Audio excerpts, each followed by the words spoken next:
Hi, and welcome to our video series on the Sony DWX digital wireless system. DWX is now in its third generation and is an industry-leading wireless solution for large or small-scale applications, with unrivaled sound quality and groundbreaking remote control functionality. In this video, we're going to take a deeper look into the DWR-R03D Dual Channel Receiver, what it can do, and how to set it up as a basic system out the box. Starting on the back of the receiver, new to Generation 3, we have AC cascade options, perfect for tighter rack cases where space is at a premium. Next to this, we have our RF section. The DWR-R03D can run 2 channels in true diversity, or for ultimate RF stability, run 1 channel in quadversity. The cascade option on the DWR-R03D allows for up to 8 receivers to use the same RF signal without the need for additional distribution units. Next to our RF section, you will find a smaller RF remote antenna. The Sony DWX system has cross-remote built into all its receivers and transmitters. This 2.4 GHz network allows for transmitters to be tuned, retuned, and remotely controlled, all without having to physically touch the unit.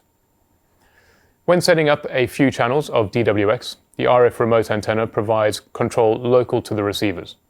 But for larger channel counts, or where the transmitters are far away from the receivers, the RMU01 PoE remote antenna can be added to the system and takes over remote control duties.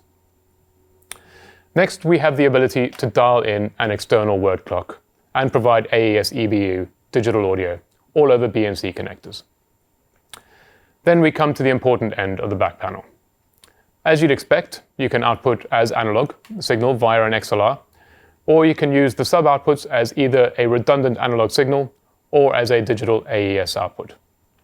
The LAN port gives the DWR-R03D a fully redundant Dante connection and access for system-wide control, either with or without wireless studio. Turning to the front of the receiver, we have 2 independently controllable receiver channels, meaning no long menus to hunt through, and each channel has a large OLED display giving you clear and critical information. The QL, or quality meter, and RF strength meter provide us with an easy-to-read update on how the system is performing. The middle section shows us our receiver frequency and the name of our transmitter.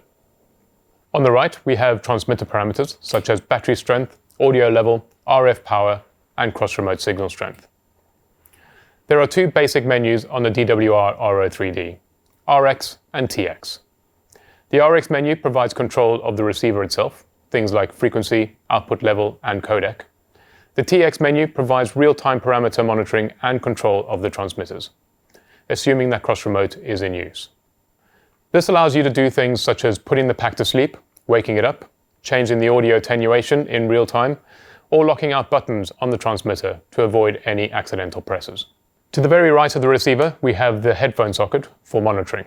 In a simple 6-channel setup like this, we have the ability to easily set up a Dante monitoring network across the receivers, meaning I can leave my headphones plugged into the top receiver and listen to any channel in the system.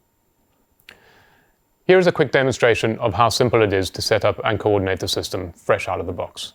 Assuming you have everything racked up and ready to go, I want to show you how you can scan and deploy a clean set of frequencies to the entire system, pair your transmitters, and be up and running in no time. Before we start, the only housekeeping that we have to do is set our receivers to be in the right TV band for the area of the spectrum we want to be targeting. For this example, we're looking at TV channel 38, but you can pick a larger TV band blocks, such as 33 to 35, for example.